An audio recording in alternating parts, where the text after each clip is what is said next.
We're joined live already, and here Visma Bike, they're controlling things with 58 kilometers to go, and you can start to see how things are splitting up already. Gaps opening up as look at the damage that's been done already. If you weren't well placed earlier on, as we see the speeds of 67 kilometers per hour, if you find yourself out of place, position, you're not with your team, if you're too far back in the peloton, well, I'm afraid you're going to have a long, long chase back. Melissa Bike, well, they're trying to take the advantage here. They're not just waiting for the mountains. You can see Matteo Jorgenson, the reigning and defending champion of Paris-Nice, where he took his first overall.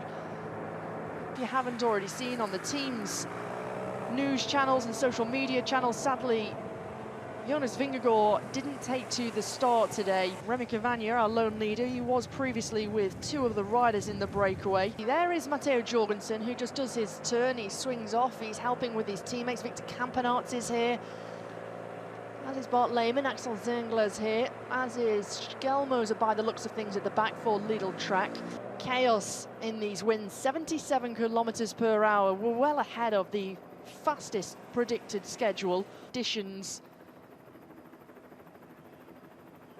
So around 17 kilometers per hour, the tailwind.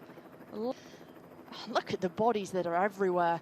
For even Garcia Cortina, he should thrive in these kind of conditions. He's a good classics man. He knows where to position himself. They've got two very good sports directors in the team car at Movistar. They need to have that concerted chase. Everybody needs to commit, as now we see those two groups merge.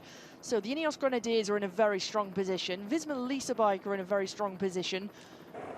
Jorgenson, Lipovic, Schelmoser, Adamsman, Tobias Foss, Magnus Sheffield, Max Schachmann, Josh Tarling. Here you can see Florian Lipovic just come through to the front. Followed by Mads Pedersen, Bart Lehman, Axel Zingler, Victor Campenaerts. Bob Jungels is there. He's another top man for this kind of job.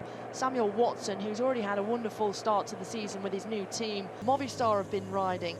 Bahrain Victorious have lost out hugely with Lenny Martinez. He's now sitting, when I take a look down, the standings 4 minutes and 2 seconds behind the leaders. And there we see a revised time, 6 minutes and 15 seconds. This is where they have to take the long way around the roundabout. They get round safely. 1.8 kilometers to go. Is everybody just looking around, making sure that they've got themselves round safely. Now as they come towards the Flamme Rouge, Max Schachmann wants to try and get the jump. He wants to try and go for stage glory and try and put the stage into his hands. Who's going to want to try and close this gap as the Ineos Grenadiers see the former German champion and the two-time winner of Paris-Nice start to go clear? He's got a couple of bike lengths, and this is a real drawn-out kind of finish. After such a long, hard, cold day in the saddle, the Zingler. Now they come round, there's Joshua Tarling, Pedersen is there, right, ready and waiting.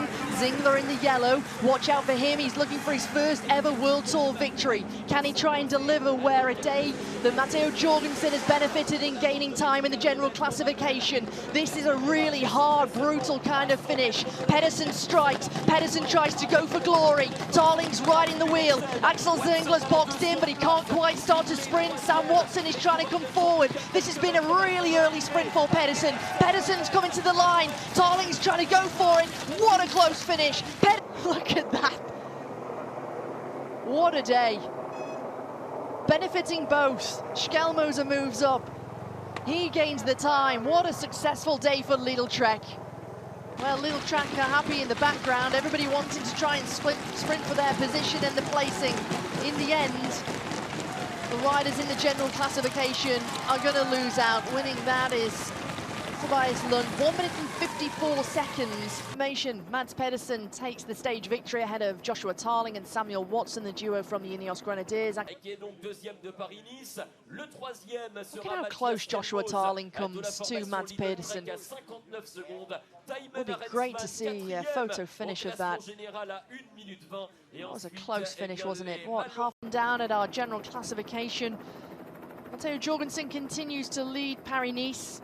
His title defense is looking pretty good, isn't it? Florian Lipovic moves up to second place at 40 seconds. Schelmoser in third, Adamsman in fourth.